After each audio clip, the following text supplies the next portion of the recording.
Crece controversia en Colombia frente al denominado Marco Jurídico para la Paz que debate para su aprobación el Congreso colombiano. Me acusan de querer la paz.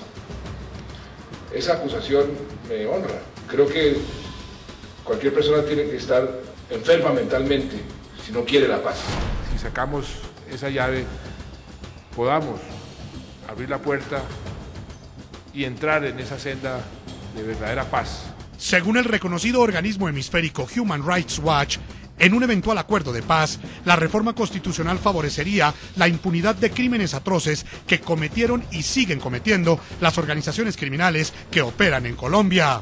Crímenes de lesa humanidad o crímenes de guerra cuenten con total impunidad, como lo sostiene el proyecto de reforma constitucional hasta el día de hoy, nos parece que sería un grave retroceso. Y mientras el Congreso legisla con un anhelo de paz, los eventuales beneficiarios de la iniciativa responden con nuevos asesinatos y secuestros. 11 días completa el periodista francés Roméo Langlois, privado de la libertad por el grupo terrorista de las FARC. El periodista francés Roméo Langlois, uniformado de militar y capturado en pleno combate, está en nuestras manos. Es prisionero de guerra. Este es un periodista que estaba cumpliendo con su función profesional y por lo mismo no puede ser considerado ni aceptado bajo ningún punto de vista que lo llamen prisionero de guerra.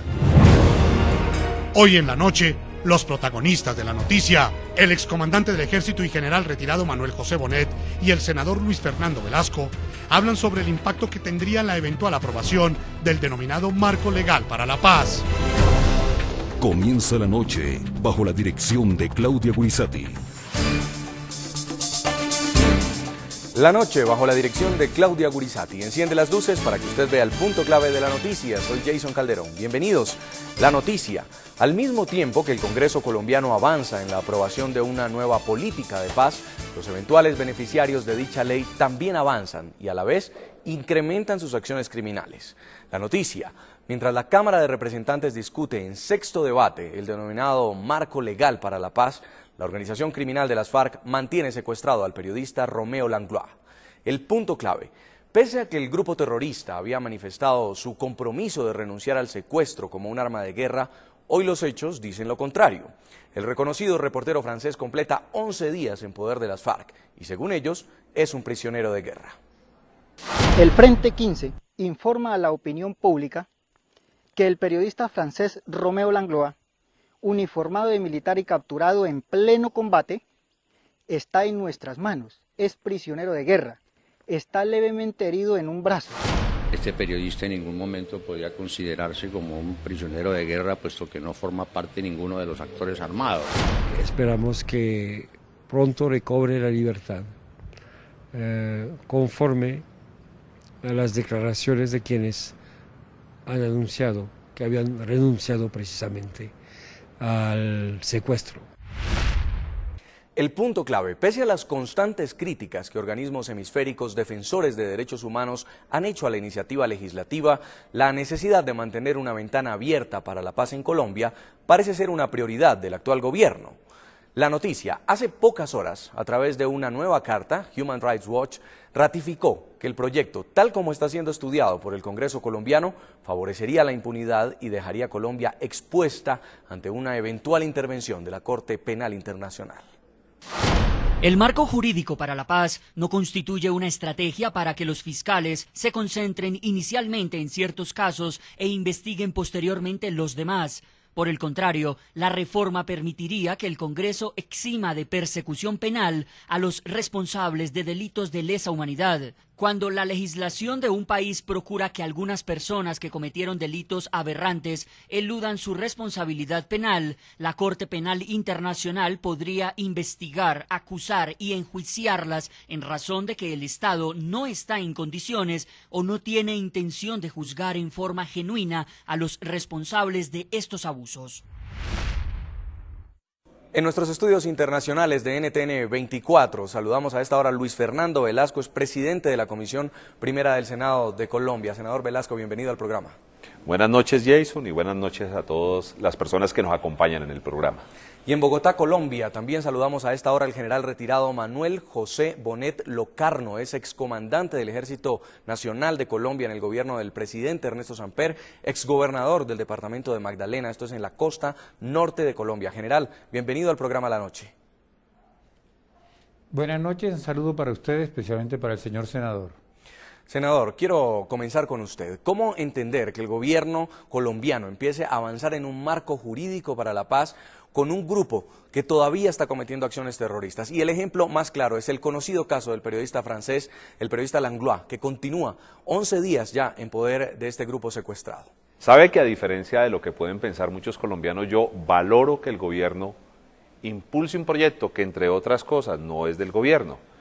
Es un proyecto de un senador de la República que se llama Roy Barreras, muy seguramente será el próximo presidente del Senado, simplemente el gobierno lo está apoyando. Y digo que valoro que impulse este proyecto porque a mí sí me parece interesante que construyamos un mecanismo, una herramienta para un eventual proceso de paz y que la construyamos no en el medio del proceso de paz, no con la presión de los fusiles, no con la presión de la negociación, que no se haga un marco jurídico para la paz como intentó hacerse hace algunos años con la presión del Caguán, sino que sea una decisión autónoma de la institucionalidad colombiana. General, ¿usted qué piensa? El grupo terrorista de las FARC dijo: no vamos a cometer más secuestros a civiles y mucho menos de fines económicos, pero en este caso, y aunque están catalogando a este periodista de prisionero de guerra, se trata de un civil que está en poder de la organización criminal. Sí, señor. Yo creo que la FARC no ha demostrado ninguna voluntad de paz, no ha dado ningún gesto. Habían prometido hace muy corto tiempo, cuando entregaron a los secuestrados, que no volverían a secuestrar, y ahora, no contentos con secuestrar al periodista francés, lo declaran prisionero de guerra y someten al Estado colombiano, a nuestro gobierno, a unas condiciones prácticamente que no se pueden cumplir, como hacer un debate sobre ese caso. De tal manera que en este momento la FARC no han demostrado nada y no creo que sean merecedoras de ningún gesto de parte del gobierno. Senador, si bien la intención de hacer la paz en Colombia no es cuestionada, sí el hecho de que el gobierno esté pensando en darle a los guerrilleros un marco para que empiecen a una posible negociación, a un posible diálogo, cuando estamos hablando de un acto en el que murieron 4 miembros de la fuerza pública, en el que continúa secuestrado este periodista, ¿cómo no entender que el pueblo colombiano esté condenando el hecho? No, es evidente que en cualquier momento, ahora, antes o después, hablar de un marco jurídico para la paz le suena a los colombianos a una negociación de paz. Y yo quiero insistir en un tema. Se está hablando de un marco jurídico, no en el marco de una negociación. Por ello, el Congreso tiene su tiempo, tiene cómo debatir el tema y, entre otras cosas, recibir unas críticas muy serias que vienen de adentro y de afuera. Ahora, ¿cuál es el problema, Jason? Mire, el problema no es un problema de ahora, sino de hace mucho rato. Primero, hicimos mal un proceso de negociación en el Caguán y eso desprestigió una negociación. Segundo, le hicimos un marco jurídico para una negociación política a un grupo con el cual no teníamos que negociar políticamente. Nosotros debimos ofrecerle a los paramilitares y a los narcos que se lograron incrustar en esta negociación un proceso de sometimiento a la justicia, con rebaja de penas, inclusive con nuestra adición, con una serie de cosas, pero que nos ayudaran a desmontar su estructura paramilitar, su estructura de negocios, y no lo hicimos. Y ahora, cuando entramos a pensar que si logramos llevar a la FARC a punta de fuerza a una negociación, porque evidentemente no lo estamos llevando a punta de buenas frases, sino de fuerza, la fuerza del ejército, la fuerza de la policía, pues nos encontramos con un problema gravísimo, Jason, y es que nuestro margen de negociación es muy pequeño, porque nos metimos en un tratado internacional que nos limita la negociación, que es ser un Estado que suscribe el Tratado de Roma, que crea la Corte Penal Internacional. Pusimos unas limitaciones en nuestra propia Constitución y ahora cuando intentamos comenzar a pensar que en algún momento se puede hacer una negociación, porque todo conflicto termina en negociación, todo conflicto interno termina en negociación, ¿Qué nos encontramos? Que tenemos que comenzar a estudiar un marco jurídico para la paz tan cuestionado nacionalmente y con tantas críticas internacionales, y que nosotros mismos en el mismo Congreso casi que creamos el marco para que no se pudiera hacer. Senador, pero está avanzando este marco tal cual como está propuesto. Lo cierto es que está en debate ya en última instancia en la Cámara, posiblemente pasaría al Senado, y estamos hablando de poder eximir a responsables de crímenes atroces de lo que están haciendo, o sea, que el mismo Congreso tuviera la facultad de decidir quiénes podrían y quiénes no ser juzgados. No, claro, yo no le estoy negando eso, y yo estoy colocando en un plano de la realidad. Mire cómo cometimos errores estratégicos, porque desafortunadamente aquí muchas veces tomamos decisiones al calor de los acontecimientos y no hacemos una planeación de qué es lo que tiene que hacer un Estado, no pensamos como Estado. Hace 10 años debimos pensar esto que estamos pensando ahora.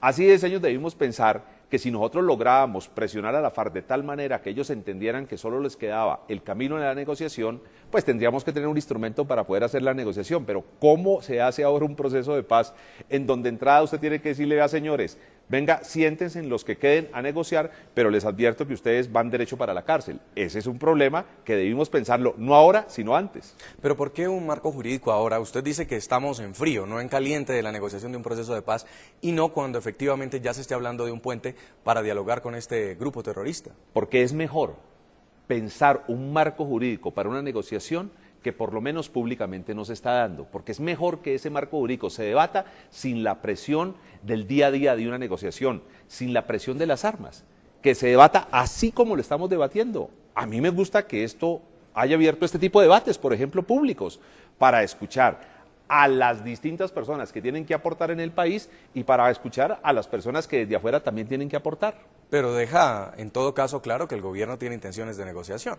Ah, no, es que es evidente que un gobierno que crea que puede fortalecer su lucha contra la guerrilla es un gobierno que entiende que en algún momento la guerrilla va a aceptar una negociación. Mire, para que un conflicto se acabe con la rendición tiene que ser un conflicto internacional.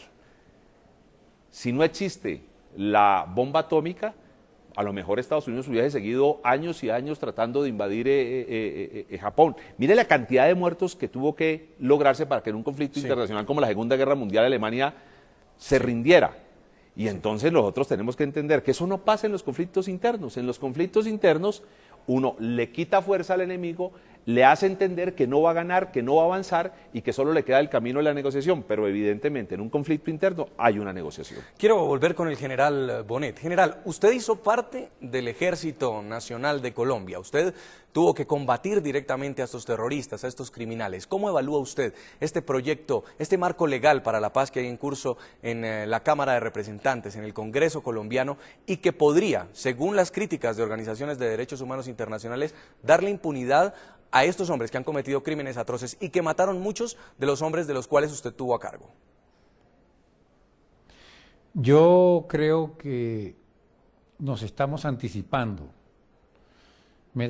Tengo el temor de que con este marco para la paz le estamos mostrando al enemigo nuestras cartas. Le estamos diciendo qué es lo que nos proponemos darle, etcétera, etcétera, y le estamos dando herramientas para la negociación. Tenemos que suponer que un proceso de justicia transicional es para la consolidación de la paz, para la construcción. Pero esa construcción y consolidación de la paz es el posconflicto. Y a mí me da la impresión de que este acuerdo o este proyecto de acto legislativo está legislando en términos del posconflicto y estamos metidos en la mitad del conflicto.